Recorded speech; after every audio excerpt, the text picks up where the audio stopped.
Hello दोस्तों, मैं रितु गाबा आज आपको कक्षा 10 के सूरदास के पद भावार्थ सहित समझाऊंगी। सूरदास के ये पद सूरसागर के भरमर गीत से लिए गए हैं। ये 4 पद हैं। इन पदों में गोपियों की व्यथा को बताया गया है। जब श्री कृष्ण गोपियों को छोड़कर मथुरा चले गए थे, तब गोपियां उनके आने का इंतजार कर रही थी। लेकिन श्री कृष्ण ने स्वयं आने की बजाय अपने मित्र उद्धव को वहां भेज दिया। गोपियों को उद्धव ने योग संदेश दिया। योग संदेश का अभिप्राय है कि हर वक्त यही अनुभव करें कि श्री कृष्ण उनके साथ हैं। निराकार भगवान की पूजा करने के लिए उद्धव ने गोपियों को कहा। तो इस संदेश को सुनकर गोपियों की विरह वेदना और बढ़ गई। गोपियां ज्ञान मार्ग की बजाय प्रेम मार्ग को पसंद करती थी। गोपियों को निराकार भगवान की अपेक्षा साकार भगवान की पूजा करने में आनंद आता था। इसीलिए वो श्री कृष्ण का इंतजार कर रही थी। जब उद्धव ने गोपियों को योग संदेश दिया तो गोपियां उसको सहन न कर पाई। जब उद्धव गोपियों को यह संदेश दे रहे थे, तभी वहां पर एक भंवरा आ गया। तो गोपियों ने भंवरे के माध्यम से उद्धव को ताना मारा, यानी व्यंग्य बाण छोड़े। इसीलिए इस रचना का नाम भरमर गीत सूरदास जी ने रखा है।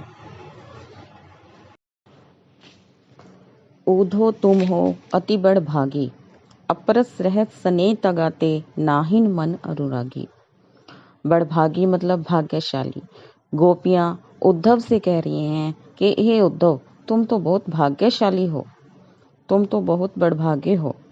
अपरस सहज स्नेह तगाते, तुम श्री कृष्ण के प्रेम में नहीं बंध सके, उससे निर्लिप्त ही, अपरस मतलब उससे निर्लिप्त रह गए, उसमें लिप्त नहीं हो सके। नाहिन मन अनुरागी, और तुम्हारा जो मन है वो श्री कृष्ण के प्रेम में अनुराग नहीं पा पाया, प्रेम में लिप्त नहीं हो पाया। पुरैनी पात रहत जल भीतर, तारस देह न दागी। पुरैनी पात मतलब कमल का पत्ता। जिस प्रकार कमल का पत्ता जल के भीतर, जल के अंदर रहता है, वह भी तारस देह न तागी, देह मतलब शरीर, उसके शरीर पर पानी की एक बूंद भी नहीं लगती। दागी मतलब कोई दाग नहीं लगता, पानी का कोई धब्बा नहीं लगता। जिस प्रकार कमल का पत्ता पानी के अंदर रहता हुआ है, लेकिन फिर भी उसके शरीर पर, उसकी देह पर पानी नहीं लगता।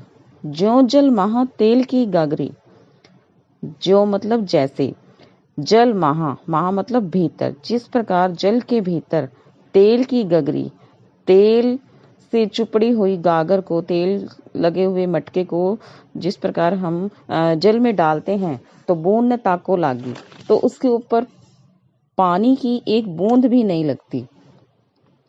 प्रीति नदी में पाँव न बोरियो, दृष्टि न रूप परागी। प्रीति नदी मतलब प्रेम रूपी नदी। प्रेम रूपी नदी में तुमने अपना पाँव, पाँव मतलब पाँव, बोरियो मतलब डुबोयो, तुमने प्रेम रूपी नदी में पाँव नहीं डुबोया। श्री कृष्ण के प्रेम रूपी नदी में तुम पाँव नहीं डुबो पाए। दृष्टि न रूप परागी, श्री कृष्ण के पास रहते हुए भी तुम्हें उसके रूप में नहीं समा पाए, उसके रूप को नहीं समझ पाए। सूरदास अबला हम भोरी, गुर चांटी ज्यों पागी। सूरदास जी कहते हैं कि गोपियां कह रही हैं कि हम अबला हैं, भोरी हैं। अबला मतलब कमजोर, जिनके पास कोई शक्ति नहीं होती। भोरी मतलब भोली, हम अबला और भोली हैं। और तुम कितने चालाक हो, लेकिन फिर भी तुम श्री कृष्ण के प्रेम में लिप्त नहीं हो पाए। गुर चांटी जो पागी, हम तो इतनी भोली और अबला हैं कि हम श्री कृष्ण के प्रेम में इतनी डूब चुकी हैं। जिस प्रकार से गुड़ चिंटी जो पागी, जिस प्रकार गुड़ जो होता है उसमें चींटी उसमें लिप्त हो जाती है। गुड़ से चींटी को अलग नहीं किया जा सकता, दोनों एक दूसरे में लिप्त हो जाती हैं। उसी प्रकार हम श्री कृष्ण के प्रेम में लिप्त हो चुकी हैं, हमें कोई अलग नहीं कर सकता। तो ये जो उद्धव को गोपियां जो है कटाक्ष कर रही हैं कि तुम श्री कृष्ण के पास रहते हुए भी उसके प्रेम में लिप्त नहीं हो पाए हो, उसके प्रेम को नहीं समझ पाए हो, तुम तो बहुत ही बड़भागी हो। मन की मन ही मांझ रही, कहिए जाए कौन पे उधो, नाही परत कही। गोपियां कह रही हैं कि जो हमारे मन की इच्छाएं हैं, अभिलाषाएं हैं, वो हमारे मन के अंदर ही रह गई हैं। माज मतलब भीतर, मन के अंदर। कहिए जाए कौन पे उदो, हम कहाँ जाएं और किसे कहें। हे उदो, हम अब कहाँ जाएं और किसे कहें। ना ही परत कही, हमें कोई भी दिखाई नहीं दे रहा है। अवधि आधार आस आवन की, तन मन बिथा सही। हमें अवधि मतलब समय, हमें आस थी श्री कृष्ण के आवन की मतलब कृष्ण के आने की आस थी कि कुछ समय पश्चात वो यहाँ आ जाएंगे। इसके लिए हमने तन मन बिथा सही, और उनकी विरह की जो आग है, विरह को हमने सहा। अब इन जोग संदेश नहीं सुनी सुनी, बिरहनी बिरह दही। अब आपको जो श्री कृष्ण ने भेजा है हमें योग संदेश सुनाने के लिए, अब हम इन योग संदेश को सुन सुनकर, इस योग संदेश को सुन सुनकर बिरहनी बिरह दही, जो हमारी विरह की आग थी और ज्यादा बढ़ गई है। जो श्री कृष्ण ने, हे उद्धव, आपको हमें खुद न आकर आपको हमें योग संदेश सुनाने के लिए भेज दिया, इससे हमारी जो विरह की आग है और भी ज्यादा भड़क गई है।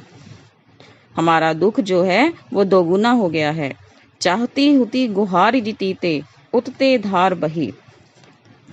हम चाहती होती मतलब थी, चाहती थी गुहारी जीतीते, पुकारना, उसे पुकारते थे हम। उतते धार भई, जिसे हम दुख में पुकारते थे अपना दुख दूर करने के लिए कि श्री कृष्ण आएंगे। उतते धार बही, उन्होंने खुद न आकर ये योग रूपी जो धारा है भेजी है, उसमें हम बह गई हैं।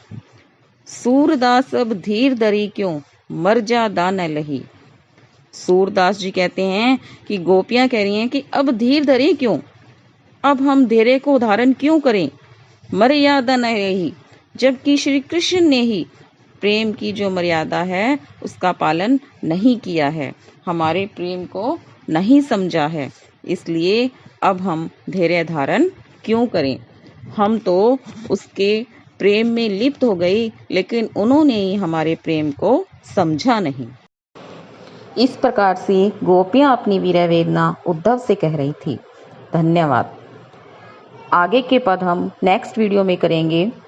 अगर आपको वीडियो अच्छा लगा हो तो लाइक करें, कमेंट करें, शेयर करें।